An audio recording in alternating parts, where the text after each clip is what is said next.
Welcome to Riverdale After Dark, a podcast about the CW's Riverdale that's getting a little bit misty and playing misty for the old fog. I'm Alex. When you dwell in darkness like we do, you need something to light the way, like a candle. Or a couple, or honestly, 1,000 candles. I counted them in this episode, and there's a lot of candles. So I'm opening a business in Riverdale selling candles. Check it out. I'm Justin. I'm Pete. And we are going to be talking about Riverdale Season 6, Episode 12, Chapter 107, In the Fog. Now, bit of recap in case you haven't been paying attention this season. Everybody has superpowers. Every episode is someone's first episode. And exactly. So this one is a normal starting point. They do a lot of great, I've been easy thinking recap. about watching this Riverdale TV show. Let me start with 107. Great entry point. Listen. I thought you were going to recap fog for a second there. It is a weather pattern that is terrifying and dangerous. It's very scary. Particularly if you're on land. Fog? No thanks, man. Oh, not into sea. it. Sea, It's like a downstairs cloud fog. Most clouds are upstairs in the sky, and then they come down. When the clouds come downstairs you got yourself some fog. Yeah. Wow. I mean, I'll tell you, it's. No, hold on. I got to hold off on my fog criticism. Fog take? Whoa! Hold on. I got a fog take. Fog take. Hold up. Alex has got a fog take. I'm going to save it for the end of the podcast. We're really going to build to my hot fog take. Hot fog. The reason that I do the recap is, I want these podcasts to be evergreen. When people are listening to our Riverdale podcast 50, 100 years from now, and they're like, all right, that episode. This helps them to just really catch up and really get into it. Yeah, I hope they have holograms of how we look right now that projects. I'm sure 100, 5 years younger. That's all. I'm sure 100 years from now, someone's going to be like, you know what? I want to look up what three white guys thought about this amazing show. Three white guys, Riverdale thoughts. I don't know why I'm doing the clicking the keyboard. Keyboards aren't going to exist. Yeah, they're not going to exist. Do it with our tongues. It's going to be a thought. Yeah, it's just, what? We'll have the keyboards in our mouths. Our teeth will be the keys, says Alex. Alex, I can't believe you're holding your hot fog take, but you got your futuristic keyboard take dropping. Crazy, man. So everybody has been getting superpowers in the town of Riverdale. Jughead can hear people's thoughts. Archie is super strong. Not and really everybody. Invulnerable. Most people invulnerable. Good pee-pee. Cheryl found out that she is a pyrokinetic. She can control fire. Betty can see evil auras. And now Tabitha can time travel. And they're all building to an epic battle against Percival Pickens, who is the personification of the devil, we think, who also has the power to coerce people's minds. He's been working with / influencing Alice in particular to slowly take over the town, including the town council, among other things. And last episode, Tabitha actually kind of stopped him using time travel, which is the first big fall backwards loss. That's what that word is. Loss for Percival Pickens that we've seen so far this season. It's crazy. We don't know the word loss. Spring ahead, fall backward. Loss. That's what I was trying to get to. Words work. Words aren't important for a podcast, right? Yeah. Nope. Let's get back to your keyboard take. Let's really focus on that. Please stop making that noise. Please stop. He's typing. In any case, other things that are going on. Veronica owns a casino as part of a breakup with Reggie. She kicked him out of the casino, and we see the fallout of that this episode. She's also grappling with the death of her father, Hiram. Who knows how he died, but it was because she called a hit on him. So kind of her fault a little bit. It might be a slow hit where he's just slowly feeding him like too much saturated fat or something. We're all dying of a slow hit, man. That's right. Yeah. That's right. That's it. Some of us faster than others. Life is the ultimate slow hit man, is what they say. Kevin has also been under the thrall of Percival Pickens, though the other thing that he is dealing with, unclear whether it has to do with Percival or not, though I'd venture probably a little bit, is he is in a custody battle with Toni and Fangs for baby Anthony. Both Fangs and Kevin, when they were married, had the baby and adopted the baby, or were supposed to adopt the baby, but that all kind of fell apart. And back in the day, he had a little bit of things with Moose, who left town as a trucker. We also delve into the Gargoyle King, who was the villain back in season 3. I won't get too much into that. That was very exciting. Yeah. And Penelope Blossom is Cheryl's mom. There's a lot of history you need to delve into there, but the short version is she has always gone directly for Cheryl and hated Cheryl. We finally get to the root of that in this episode, which is a very big deal. And she's back in the habit. Oh, come on, man. Come on, man. Best pun in the business. Sister Act 2 back in the habit. Archie and Betty are together. Jughead and Tabitha are together. Veronica and Reggie are broken up. Toni and Fangs are together. And we do delve into a lot of relationship stuff and have actual conversations this episode. That was the big thing critically that I want to talk about right off. I love this episode. Well, critically, positively critically, talking about it in a critical aspect. I love this episode because they took the time to give everybody conversations that they should have, mind you, had season and a half ago. But I thought that was great. Like, going into this episode, I expected the whole fog thing would be this terrifying, spooky monsters coming out of the fog, all of the mist. Are you serious? You didn't see it in the school? Poor Kev barely made it out of there. That was a dream, man. Or was it? Because we woke up, the fog was coming into the room. We woke up. We woke up? Were you there? We're all watching it and inside it at the same time, right? Oh, yeah. Maybe this episode of Riverdale was just us having a collective dream. Sorry, I forgot to recap the character of Pete LePage on this character. That's a long one. I don't know if we got time for this. We got time for that. Well, that goes way back. There's a lot of deep stuff going on there. I loved the conversations. I thought that was great to spend the time. There were so many like good emotional moments. We haven't gotten that was for so long on the show. It made me very happy to see. It almost felt like they were like, okay, put a fog up so everyone just sits still for a second so we could deal with some stuff. Force everybody to be in one place. I tell you. Well, I love that. Like, I loved. Wait. Oh, yeah, go ahead. You're going to say critically and not bring up big candles. I mean, this was an episode for like Yankee candles, like every candle company. They must have had a huge. I know. And let's all take a second. Let's take a second and list all the big candle companies. We got Yankee Candle, and let's go around the horn. Pete, you're up next. Name another candle company real quick. Alex, it's your turn next. Just make Doesn't sure you Bath got and one. Body Works sell candles, or am I thinking? Oh, cool. Yeah, I mean, sure. Any place has a candle, but I'm just saying, Target, big candle, big candle works in mysterious ways. That's why we don't know the name. Big Candle is the Percival Pickens of our reality. Whoa! Wow, that's crazy. Because you know what everyone has in their home? Candles. Yeah, and Pete, thank you for bringing that up in a critical respect. I really appreciate that. Pete, for people who don't know, if you had allowed me to do the recap, I would talk about the 10 years you worked at candlecritic.com. You did terrible work there. Hey, we took candles down a peg. You did. People are afraid to do it. You know, Your big idea was to make the whole candle out of the wick, right? So you're like, this isn't burning enough. Let's make it all wick. Yeah, more wick is what people want. More wick. you were the sign up guy. You were the inspiration for John Wick, right? Originally, yeah. That's right. The Pete LePage story got adapted. They took Pete out of it, and eventually it became John Wick because it made more sense without me in it. Yeah, definitely did. I mean, I don't know about you guys, but I did a quick candle count after this episode just to make sure if things go down, like if a fog rolls in, you got to be ready. Yeah, you got to be ready. Where'd you land on how many candles? How many candles, Pete? Well, you got to have 10 or more to feel safe, so I'm good. Wow. Yeah. Okay. Nice. What I was saying earlier, though, is I expected it to be like this very spooky, intense, scary episode. And there were elements of that. But like you're saying, Justin, it was much more of like the everybody gets stuck in the elevator sitcom episode where they're forced to talk about stuff. And I thought that was great. Wait, no, you guys keep glazing over this. This was spooky. Okay, Betty opened the door and it looked like a murder was outside, okay?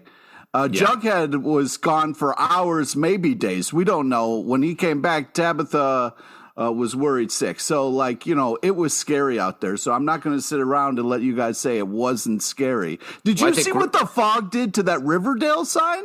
That was it turned the lights off, which is what happens every episode when the title hits. I think the real lesson here is relationships are the ultimate fog monster. Well, I think that was the point, and I think that was well said, is that everybody is in this very murky place with their relationships, with their lives. They're not sure where they're going. And so to use it for that level of metaphor, this also was one of my favorite episodes of the season so far because I've been pretty open about not loving the whole superpower. Yeah. I've been all over the place, but I haven't loved the superpower stuff. It's not really my thing, but I think the way that this episode was written and crafted, it used the superpowers to emphasize the relationships rather than the other way around. Like it wasn't just a plot thing. Like Tabitha's time travel worked so well in the Jughead thing because it really tied into the relationship. Or Betty and Archie, obviously, like they ignored that when that came to their relationship. But there were like little notes throughout the Cheryl storyline, same sort of thing. She used the pyrokinetic thing to really like push forward the place that she was with her mother. So it was used as a tool in the episode rather than the main part of the plot. And I thought that was really wonderful. Very funny. The lifelong comic book fan, Alex, is like, this superpower thing? Ugh, can't deal. Can't deal with it. Can't deal with it. What were you going to say, Pete? I'm still just a little disappointed that we're not addressing the fog here. If we've been doing nothing but talking about the fog. No. If you opened your door and saw a creepy person in the fog and you know that there is this person called the trash bag killer out there, would you just close the door and just like make out and be like, hey, there's nothing wrong. Like everybody be cool. There's just a creepy dude outside. No big deal. I don't want to complicate this too much, but did you guys see how ripped the trash bag killer is this episode? Because if I saw him out there, I might be like a little conflicted. Wow, interesting. So you would be like, oh, maybe I'll leave this door unlocked. I don't know what's happening. I mean, he's got a tight bod, that trash bag killer. Oh my God. You love trash bags. It's a turn on for you. And the fact that he's got washboard abs is just another bonus. Yeah, my biggest turn on is Tuesdays and Thursdays. That's when I take out the garbage. Garbage day, yeah. Wow. 2 garbage days. You get 2 garbage days? What kind of Prince Zalman? What the fuck? You guys don't? You take out trash on the first day and trash and recycling on the second day. What? Honestly, really? The fact that I know I'm sure we do have more garbage days, and there's garbage trucks driving around Brooklyn. I just stick to what I know. Okay. Don't go chasing waterfalls outside your apartment. Don't go chasing waterfalls when it comes to multiple garbage days. But what I was going to say is we had talked about Glenn being the trash bag killer. Based on that ripped body, my theory of Glenn is over. Unless Glenn was ripped for a brief time in the middle. He just worked out for a couple of days, did a bunch of Wii Sports. What? It did. Moose is also pretty ripped. Like Moose just mysteriously being like, hey, I was, once they shut down the highway because I'm a trucker, I was like, oh. You think Moose is the trash bag? I don't think Moose is ripped. Moose is bearing out. Like he is a bear right now. Yeah, I think that's fair. Well, let's talk about all, because Moose showing up, I was like, isn't Moose dead, cult, gargoyle, trucker? I was like, which of these wild things? Moose is like the catch-all for any season on Riverdale, and the fact that he shows up, I'm like, 100% Moose is going to end up Moose being sighting. Fog. Moose is Fog. Moose is going to be Fog. I thought it was the magical fog bringing Moose back to life here for Kevin. But let's talk about the Kevin storyline in general, because I love Tabitha in the beginning being like, they're like talking about what to do in the town. And she's like, Kevin is a person. I was like, yes, thank you, Tabitha. He's a friend of ours. Yeah. Great news to be reminded of that. And then we get Kevin fighting with Toni and all that. And that we actually got a nice arc for Kevin in this episode. Fangs ends up being the one who is like becoming a bit of a villain in their relationship. Getting a little aggressive out there. Yeah. But then you have like Kevin Fangs being hurt by Kevin, which, I get it. Like, he left you high and dry one time, and now it's like you can't reschedule a meeting because of the fog. But everybody did. I don't know. I I'm having a hard lot time. of stuff based on fog. I know you want to talk about Kevin. Just while we're talking about the Fangs thing for a little bit, I think I'm having a hard time processing my emotions towards the Toni Fangs relationship. But I also, even beyond that, Fangs is like a loose cannon at this point. Him being like, we got to raise baby Anthony to kill ghoulies, or ghoulies are going to kill him. Kill him. I know, that was like, what a weird just line. back up the truck for a second, Fangs. He's like, I want to raise my kid old school. Yeah, which, like, I get it. Like, there's a certain level of I understand what Fangs is going through, but maybe there's something about the performance that's just a little too insanely over the top, even for Riverdale for me, where it's just he's intense, and then him screaming almost at Kevin by the end of the episode. Again, it was like, I was like, just take it like down 10%, Fangs, and then I will understand where you're coming from. Although I'm very curious, like how Fangs would raise that kid. Like, is it like you got to learn to fight before you can walk? Like, when do you introduce weapons? Like, how does it really work? You know what I mean? He's going to raise baby Anthony as a snake. He's going to feed him whole mice. He's going to make him slither. Gives him a warm light, just like a you got to be a light serpent before you can be a serpent. Yeah. Oh, Anthony, curl up on this rock in the sun. It's time to sleep. Babies do like a shed a lot of warm skin, rock. so. Again, like that thing at the end of the episode, he's been really hurt by Kevin, I guess, which we haven't really gotten to see a whole lot yeah, it over was the nice course to of the see season. him kind of be able to put a little voice to that. Yeah. Yeah, but it was also just he's hurt surprising. Kevin. He's hurt Kevin a lot too, Yes. which I think he's forgetting, because the conversation. So I feel like Kevin being reunited with Moose and feeling like he has value. Moose is like, exactly. Moose, even though their relationship has sort of been messed up over the years with Moose. Not being able to come out and all of that, but Moose coming to him and saying, like, I care for you. Like, that's something that Kevin hasn't heard, at least that we've been privy to, hardly at all in the whole run of this show. So I think that the fact that that happens for him, he has the nightmare of the Gargoyle King, and that feels like dealing with some trauma. Wait. All right, come on. All right, so when he says to Kev, though, like, what happened to Broadway? I mean, that cut like a knife, like Moose knows, like his love of that. And like, then the whole like, hey, remember that thing? And then Kevin being like, oh, you mean the most traumatizing thing that's ever happened to me? Yeah, I remember that. I remember that. Yeah. Like, oh my God. And then we get the kind of flashback like, oh. And to have all that, and then for Kevin to come out of the fog, sort of having a little bit more value and being more of a rounded person.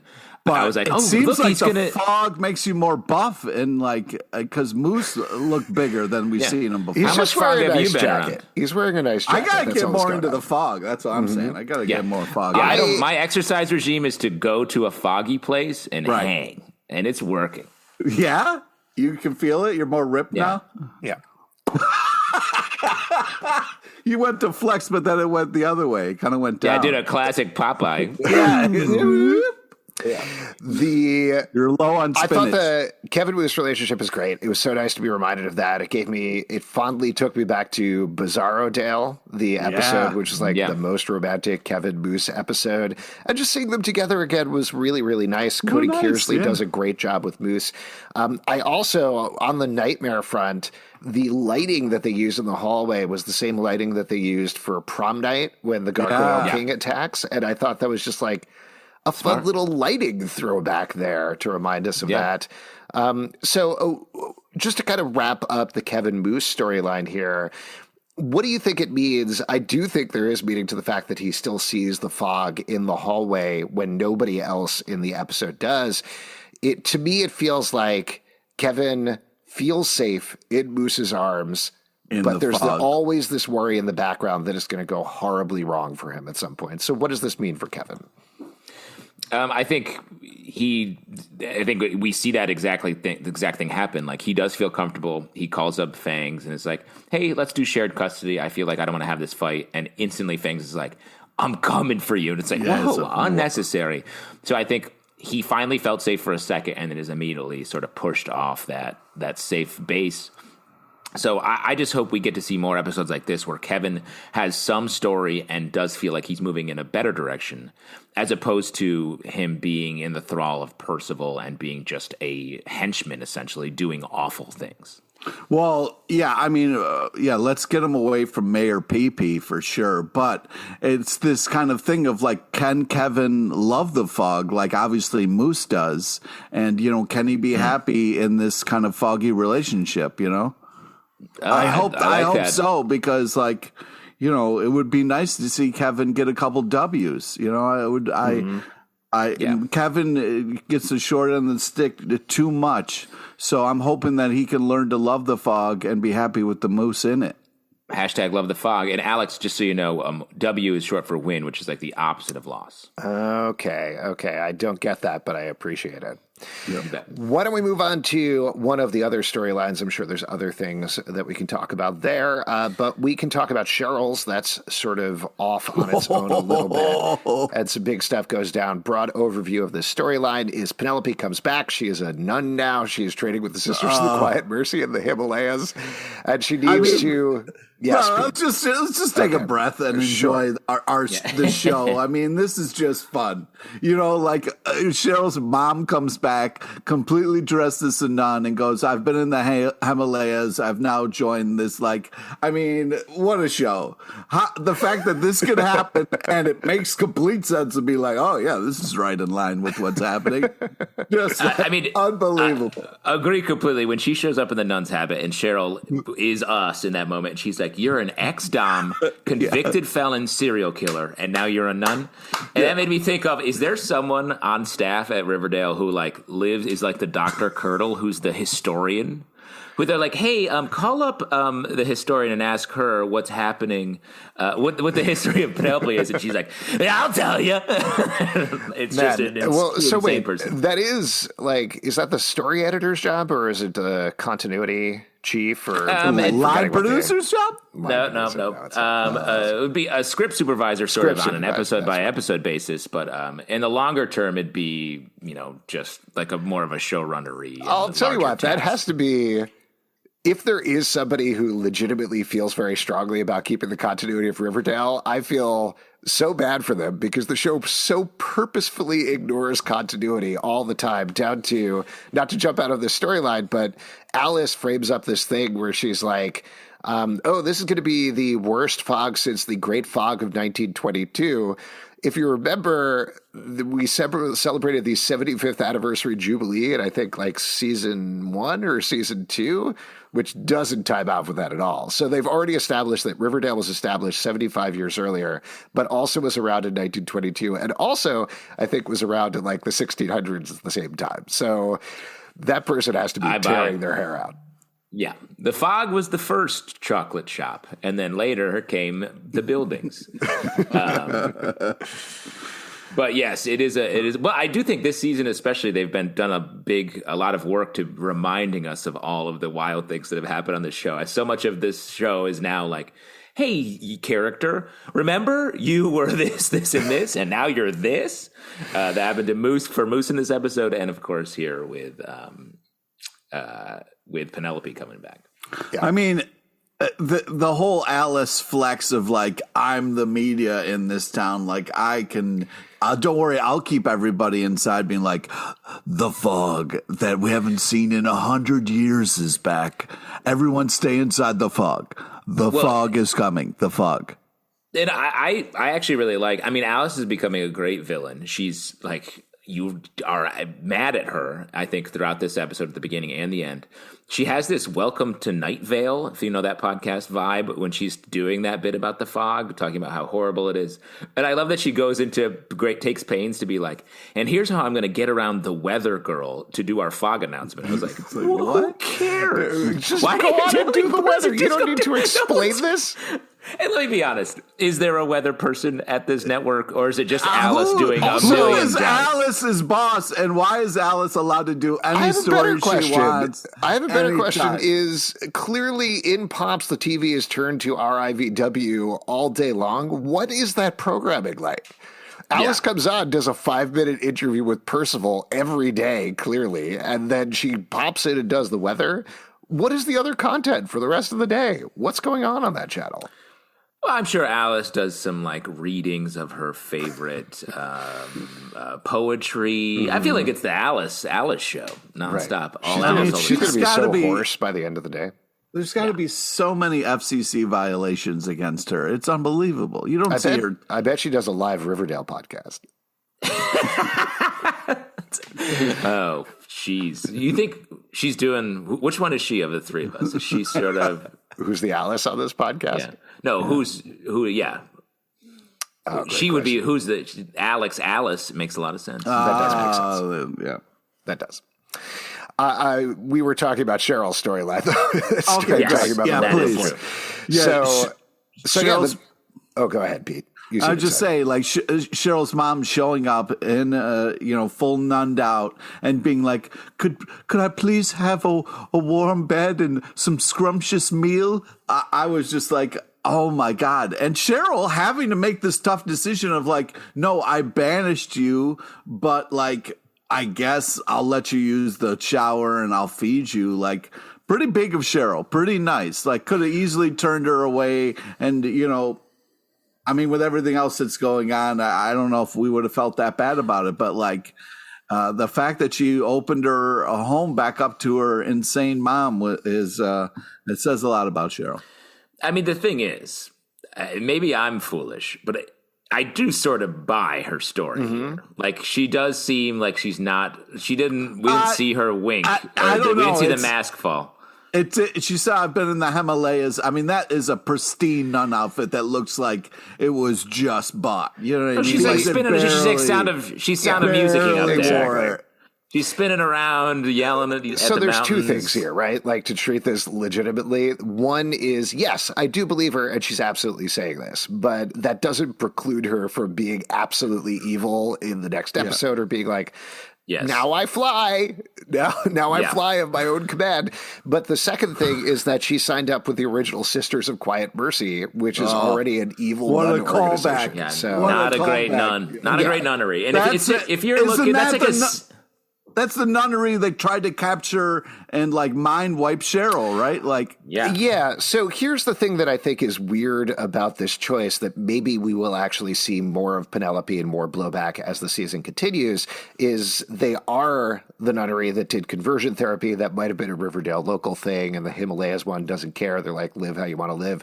But the big revelation at the end of the episode here is that Penelope hid letters from Heather, who is Charles' crush in junior high school, for years. She reads all of them, and Penelope all but confesses that part of the reason that she was so horrible to Cheryl is because she was probably secretly a lesbian or bisexual as well. At least she had feelings towards women, and she took it out on Cheryl. So if they do conversion therapy at this Sisters of the Quiet Mercy, this is going to be a big problem for Penelope going forward if they do want to return to that plot line.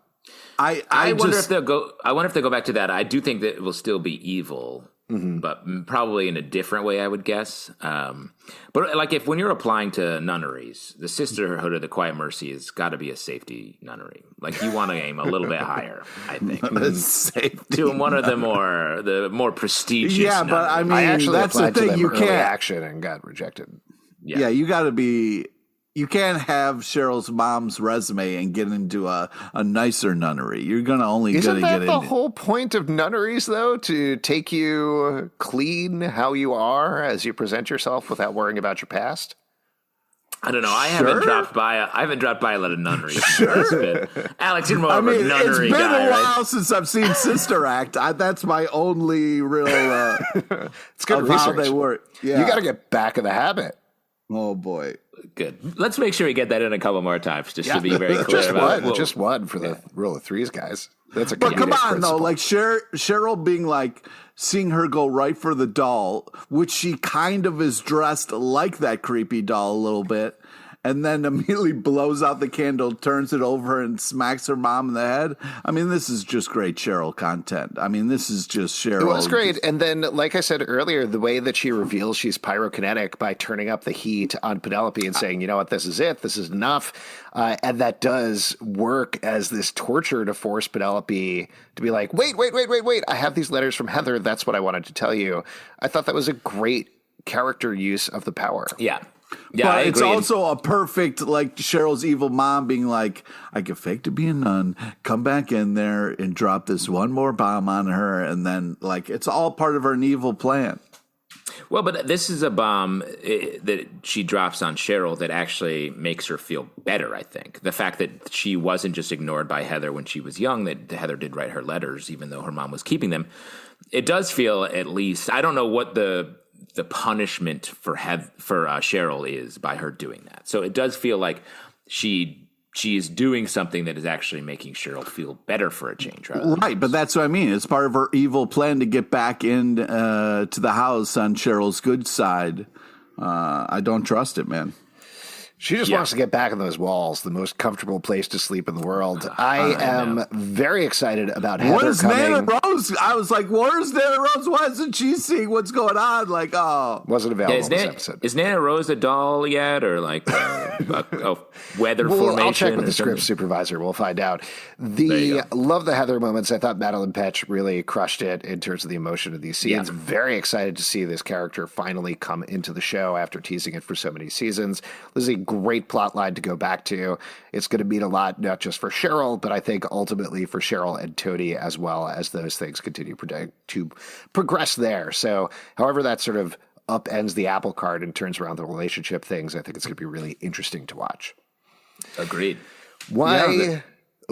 It's very exciting to get this kind of like intro of a new character, you know, but it's kind of like we're trying to get people away from the Cheryl and Toni of it all, which, you know, I'm not on board with. I'm still fighting for I it. don't think it's going to take Cheryl away from Cheryl is already as far away from Toni as humanly possible. They're in entirely different plot Still lines. a chance. But Still a chance. seeing Cheryl with her junior high crush, whatever happens, if it works, if it doesn't work, we don't know anything about what Heather is like now. It's going to cause a reaction from Toni, which Toni is already at a place where she's having friction with Fangs. So we're heading towards some drama. How it turns out, we'll see, but I'm excited to watch. And you got Fangs is sort of slipping off the map, I think, giving into some anger. I feel like we're not just headed to drama, we're maybe headed to Shoney.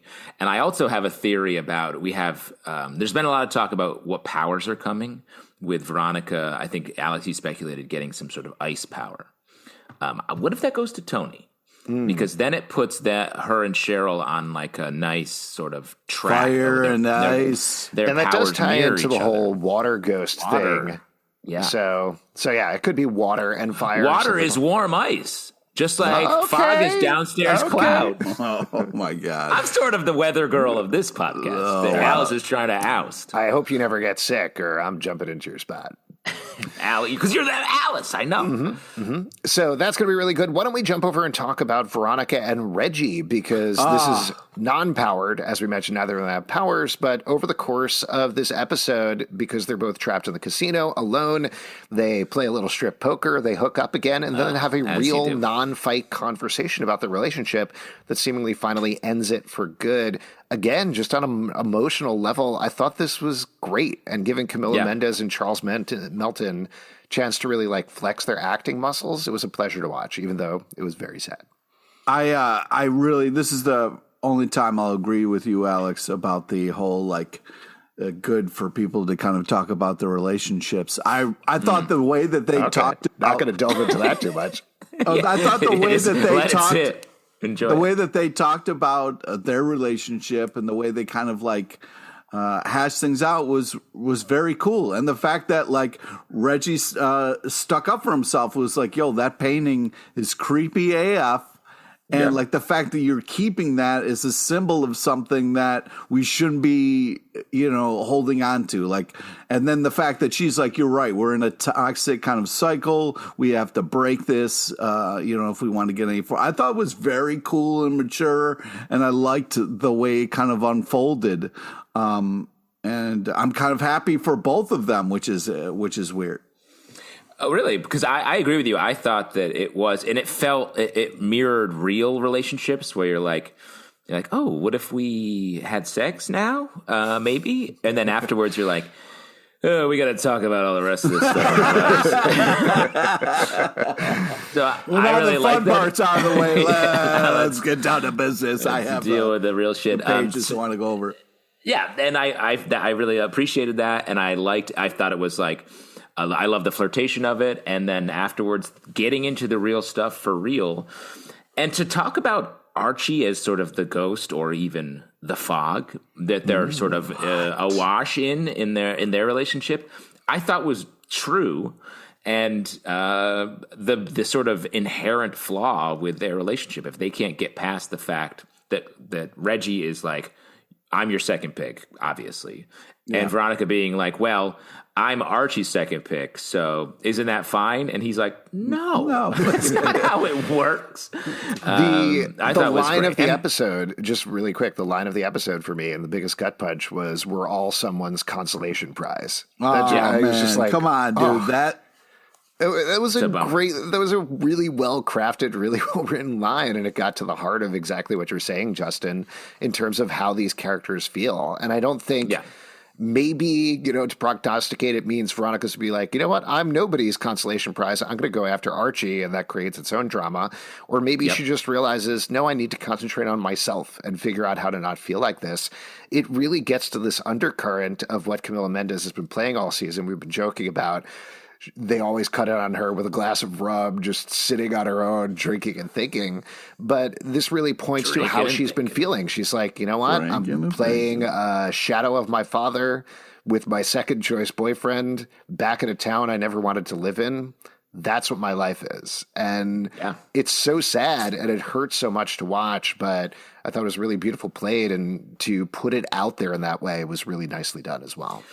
And I also think that a character as strong as Veronica, when she sort of owns all of that, and I think maybe when she finally defeats her father, the painting, at the end of this episode. Well, we don't see it wrapped up yet. She just calls for the wrappings. True, but much like Palladium, twine and brown paper are a painting's weakness.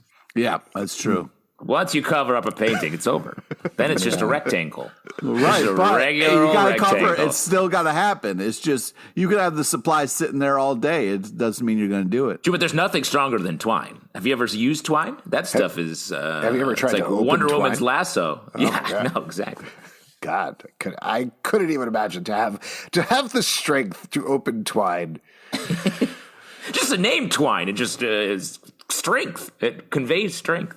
I'm going to disagree. I think the best line of it is whatever happened to Broadway, Kevin. I thought that was the most powerful. Well, but I think it's the same sort of theme, right? Where Kevin is talking about, no, this was my second choice. This was my consolation prize, was Great teaching call. here. He's trying to be a winner in this custody battle, and ultimately he realizes, no, I don't want to be a consolation prize, or I'm okay being a consolation prize. I'm okay sharing custody on this kid. I'm okay being back together with Moose, my high school boyfriend.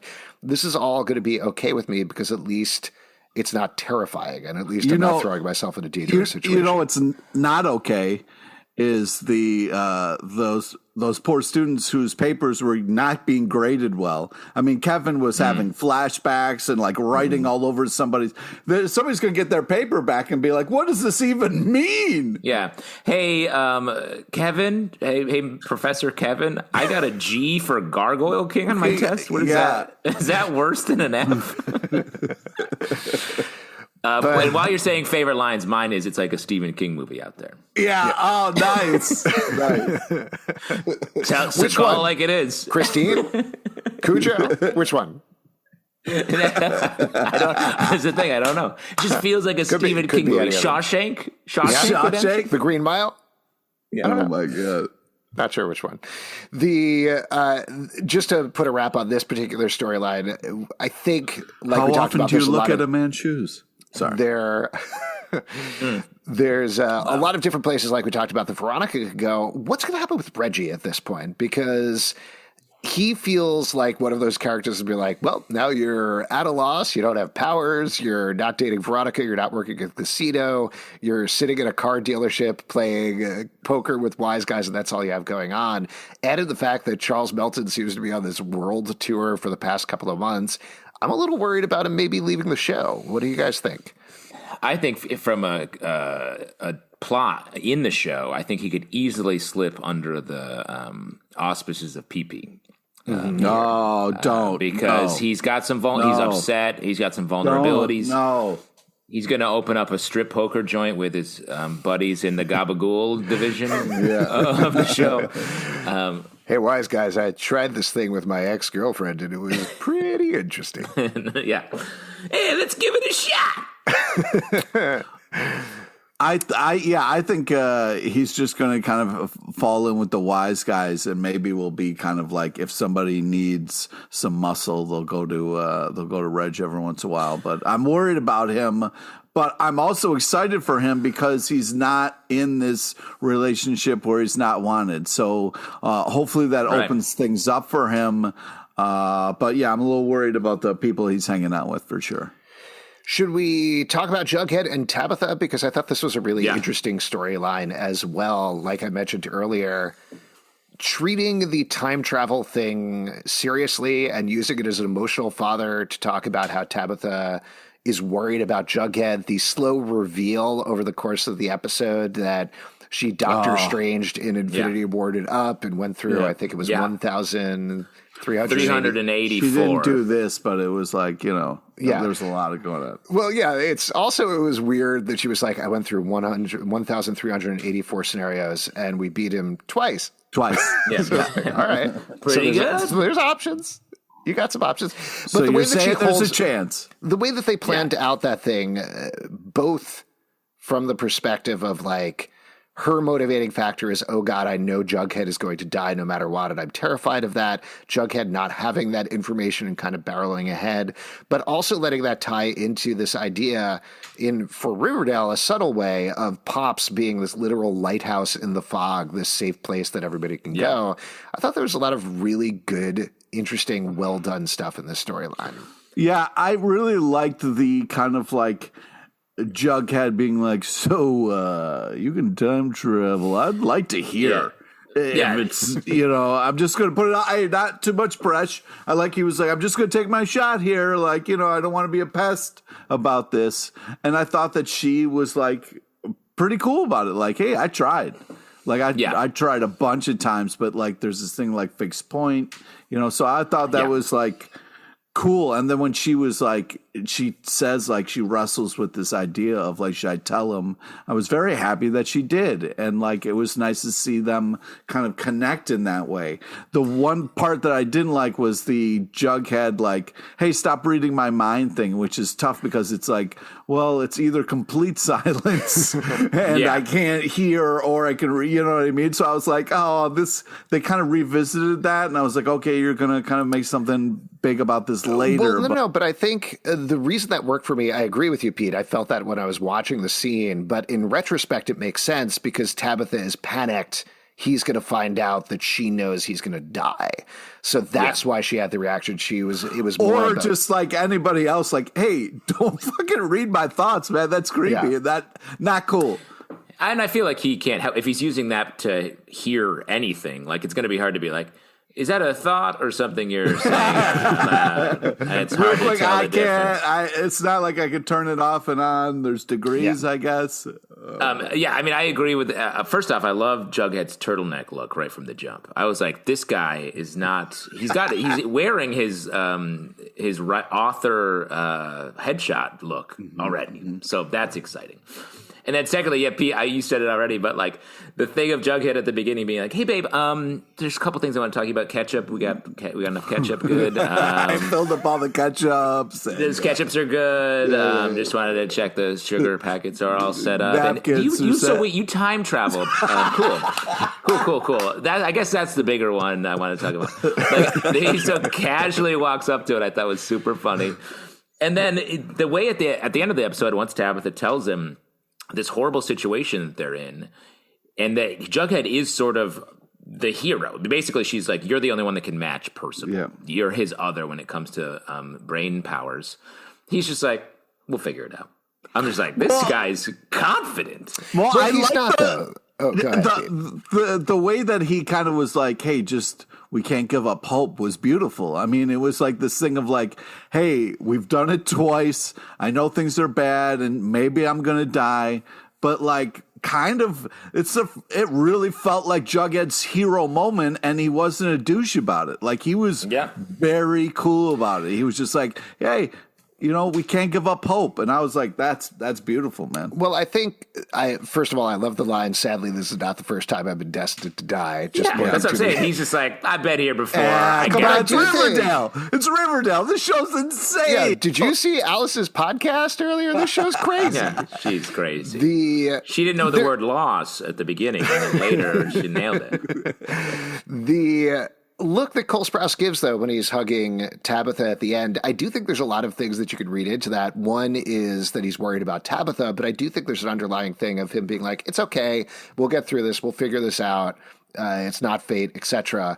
But he's not sure. Like, obviously, he's still worried about it. He just doesn't want to worry her more. They held on to that hug for a reason? Like, we're going to cut back to that hug, and he's going to be like, hey, time travel. She's going to be like, Jughead, no. And he's going to come on, please. Oh, interesting. Yeah. Yeah. That could be. They're going to cut back to that hug and be like, we have been hugging for 3 episodes. Yeah.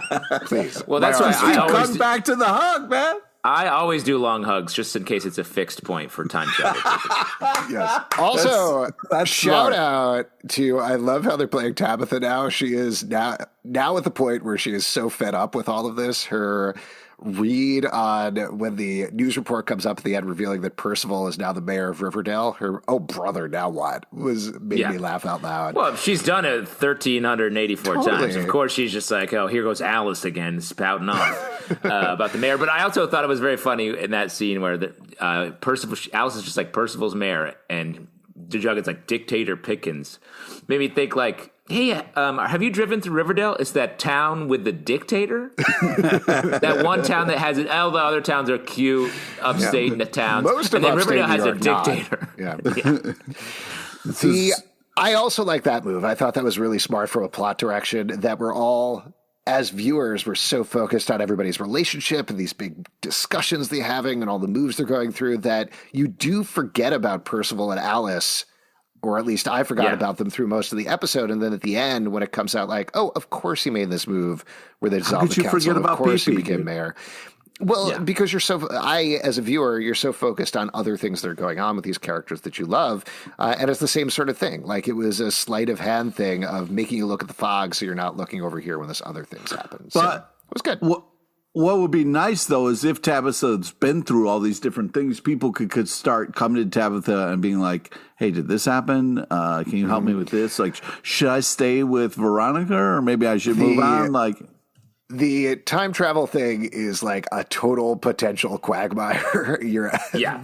And I think that was part of the reason for her explaining things the way she did, where she was like, yeah, it's really complicated. I've done it a bunch of times. Let's not worry about it. Because they shouldn't do that. Like, we can't have those conversations constantly on the show. Yeah, I agree constantly, but we could have one later where the character who is maybe at a tipping point, like Veronica, go to Tabitha and be like, hey, can you walk me through 2 different scenarios? Where Archie marries Veronica and one where Archie marries Betty. Do you think that's something that's ever been done before? Anybody here read comic books? I know, Alex, you hate them, but I don't like them. Yeah. Just to name it, there was a comic book series where, famously, six issues where in the first 3, I think it was Archie and Veronica were married, and the second Archie and Betty were married, and Archie sort of saw both sides of his life that way. I thought in this episode, I thought that could be some potential fodder for a future episode. Could you imagine what would happen if the end of the season they figure out like the only way of saving the world is if Archie marries Veronica? Yeah, I mean, that's crazy.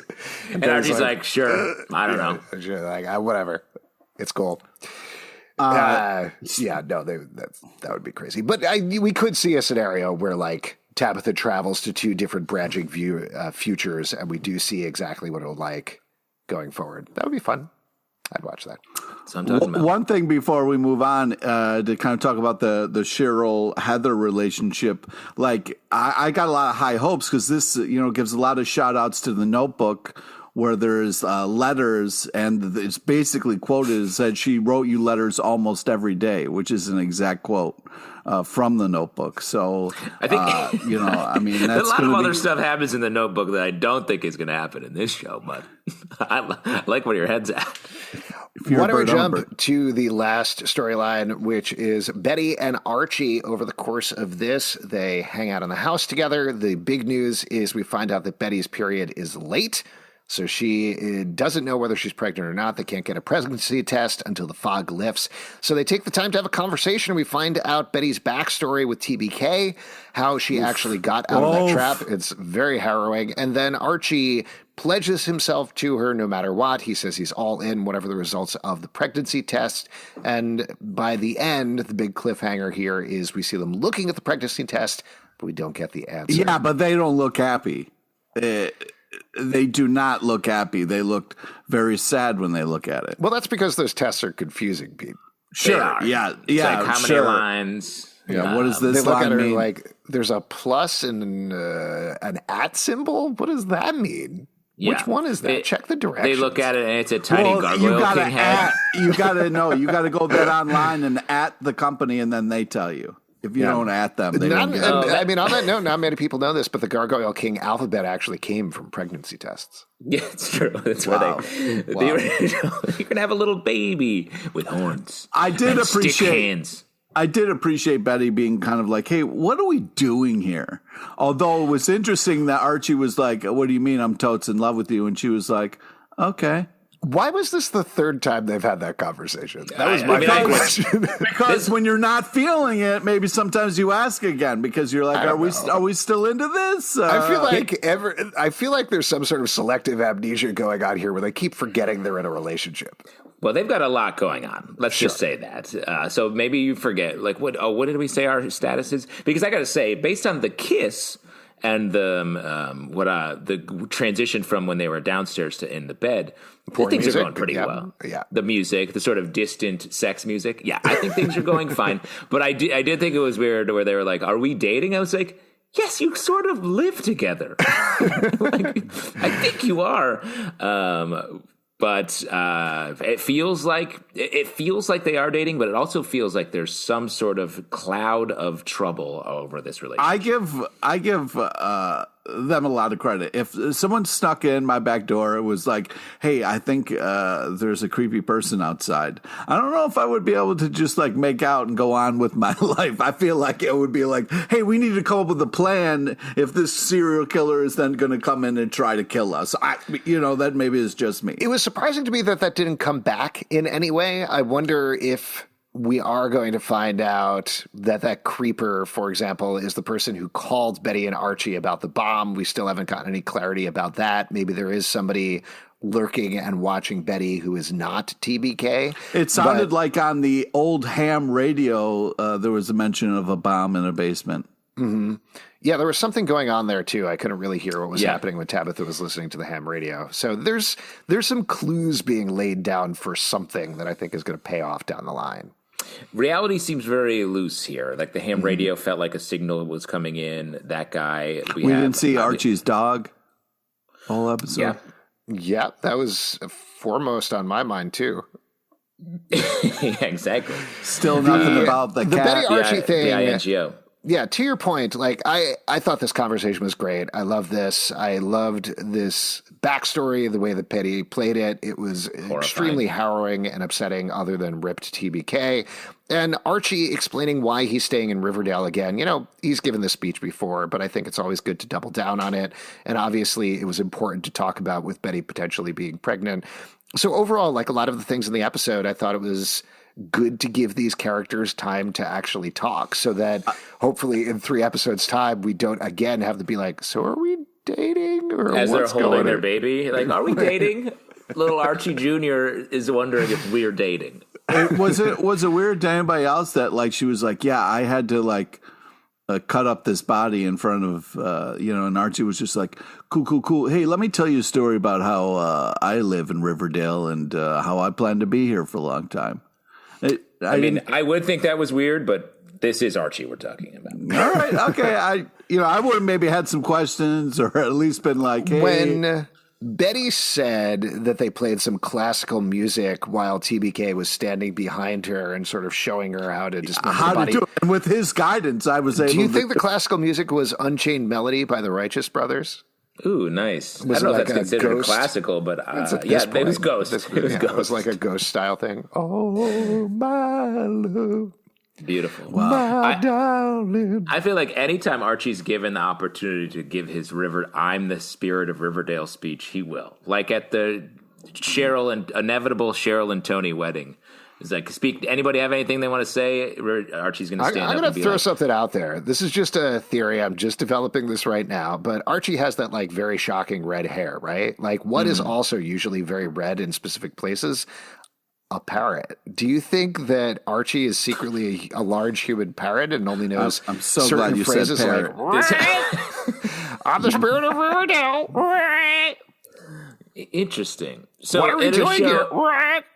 in a show where you're like, Polly want a cracker. Polly want a Tostito. Archie want a Dorito. Cool Ranch, Archie baby. want to open a boxing gym. It's just a theory. It's just something I'm throwing out there. Okay, anybody weigh in on Twitter for Archie is a parrot as Alex's hot new theory. Okay, Mr. Cat Briefcase. More believable and established. More believable. Established history. I'll throw this out there. Archie's weakness right now is palladium. Palladium is stones. What are parrots' weaknesses? They also die if they get hit with stones. Okay. Where did you hear that? The parrot encyclopedia. Yeah, this is interesting. What do you think? Are they pregnant? Are they not pregnant? What are we going to find out? Not pregnant. Pregnant. Ooh, good old-fashioned debate. Justin, go first. Why are they pregnant? I just feel like you've gone through the whole rigmarole of doing this. It would be strange to me to just not do it. Didn't they have a kid in the Riverdale? Yeah, they got pregnant and then lost it to a water ghost. Right. After Betty and everyone killed Archie. Right. But let me throw this out to you. I'm starting to think of Riverdale as almost like an overture from like when you're seeing an classical orchestra. music. A classical music thing, or an overture where like the orchestra will just like play little bits and pieces of the music that you're going to hear for the rest of the night as sort of a little to wet your whistle or give you a little teaser. It feels like Riverdale is sort of like the wild overture for this season, and the show is now picking and choosing little moments to sort of explore in a different way, in a slightly different way, and that's why I feel like this baby will. Didn't Betty dismember a guy in the Riverdale event? Am I misremembering that? I feel like she did. Yeah. Yes, I think. Yeah, there was the guy from the Lonely Highway, right? Yeah. Yeah, I don't know. Maybe I'm misremembering that, but that I think you're right. Like, I think they are having things reverberate and change in different ways. I'll throw out there because I was a little torn between positive or negative with the pregnancy test. I think if it had been earlier in the episode, it would have been negative. So you could see their reactions and them say, okay, you know what, but I'm still all in even because of this negative pregnancy test. Or maybe that actually would have caused some different emotional reactions. As is at the end of the episode, I do think it's positive, and then we're going to pick up with what does that mean for them going forward as a relationship? How do they tell people that they're pregnant? Betty obviously has significant issues with her mom having her very young and out of wedlock, and Polly also having a baby out of wedlock. So what does that mean for her? What does that mean for her family history? And I think there's a lot more interesting things to play with Betty if she does have to deal with this than if she's negative and they just kind of move on from there. I think it's going to be like Toffee. We're never going to hear about it again. And baby in a briefcase? Yeah, we're just going to be like, oh, wait, wasn't that a thing? And they'll be like, what? No, there was, yeah. Yeah, that's too far. Before we wrap up here. Before I got to just up a couple things. Do you think Polly was a parrot? Famous parrot name. I mean, maybe they're all parrots. Wow. I don't know. One big You're thing making some really convincing arguments here, Justin. For my Archie's parrot theory. Hashtag Archie's a parrot. Yeah. I found this to be some strange behavior from Betty. She has a calendar with very large numbers, but she makes very tiny very X's small on the X's. Yeah. Also, the calendar seems to indicate that it's January in Riverdale, which is also kind of confusing, but I'll roll with that. What was the X for? For the days she hasn't gotten her period. Yeah. Oh, I thought it was this day's over. Yep. Does anyone do that in real life, or do you? That's just a movie thing, right? Like you're like, well, I finished Monday. Yep. See you later. Yeah. Here comes Tuesday. And the other thing I wanted to say I thought was funny, like Moose says this: the lonely highway was shut down. Does that mean the whole road? They were just like, can't drive here anymore. I guess, all those truckers lost their job. I guess what about all the people that live on that road? Maybe it got shut down for big truck driving. Like trucks are not allowed to drive there. They need to stay on the friendly highway or something. Wow. Okay. Any other moments from the episode you want to call out? I'll mention I like the line "Coupe de town." That was fun. That was a fun turn of phrase. I'm all for Cheryl talking about how she's a dragon now. Mm-hmm. Yeah. I mean, it's very Game of Thrones. Oh, also, I liked Toni and Fangs' little argument about the serpents and the reference that she's going to try to call them the Sweetwater serpents and that they're going to be sort of a guardian angels type thing. That was super fun. That certainly points to more friction between Toni and Fangs as well, but I like that name. That was cute. Yeah. What's our Moose Kevin ship name? Is it Mevin? Oh, it's Koos. Koos? Koos. I like Koos. Moose It's Koos. Koos. I prefer Mevin because then we can say Mevin is heaven or Mevin is I like saying the Koos is loose. The Koos is loose. I will say that. Yes, it is. And, were you guys at the end of the episode when they have the iPhone alarm for the pregnancy test? Were you guys kind of like, did you jump at that a little bit? Because that's the same alarm that I have on my phone. So I immediately looked over at my phone. I was like, wow, my phone's going off. Uh-oh. Yeah, time to wake up. Yeah, right. My thing with that was I was like, when I've had pregnancy tests weights, we didn't set an alarm. Like, it's not like in the second you need to be like, hurry, look. It's now we have this. If you go too far, then you're not pregnant anymore. Exactly. That's definitely not how they work. You got a couple seconds window, and then that image disappears forever. Exactly. The real, for those of you that have never looked at a pregnancy test, it's mostly like, is that a line? Is that? It looks like the very What color faint, is that? What color? It really is. Even for as much times as you look at the instructions, only when the test is finished are you like, what are the rules of this? I forget completely. All right, before we wrap up here, who is the MVP this episode? Pete, who is your MVP? I got to go with Superpower Cheryl. It's a lot of fun, and she really brings a lot to this episode. So I was happy she was here. Justin, what about you? Tough call here because, I got to shout out that Barchi love we have in this episode. Really? I didn't see it. I didn't you notice missed it. it. Interesting. Yeah, I missed I like it. that you've gone Barchi blind. You just don't even perceive it. Black out. Yeah. That's good. It's probably better for all of us, including yourself. But I'm going to go with Veronica in this episode because I thought she had the best sort of turn of the scene, and she was the mature conversation she had with Reggie in the relationship. Really, I was like, great Veronica episode. I wanted to give it up for Veronica as well, but just to do something different, I'll say Moose. It was just nice seeing him back here, nice seeing him with Kevin. I like Cody Kearsley on the show. I hope the news that he's joining as the PE teacher means we're going to see him in a more recurring capacity over the course of the season. Because I think it's just potentially. Yeah, exactly. Like a whole dodgeball episode or climbing the ropes. Yes. Wow. Like that. Oh, we have very similar high school experiences. Gym things, ropes, locker rooms, dodgeball. No, that's it.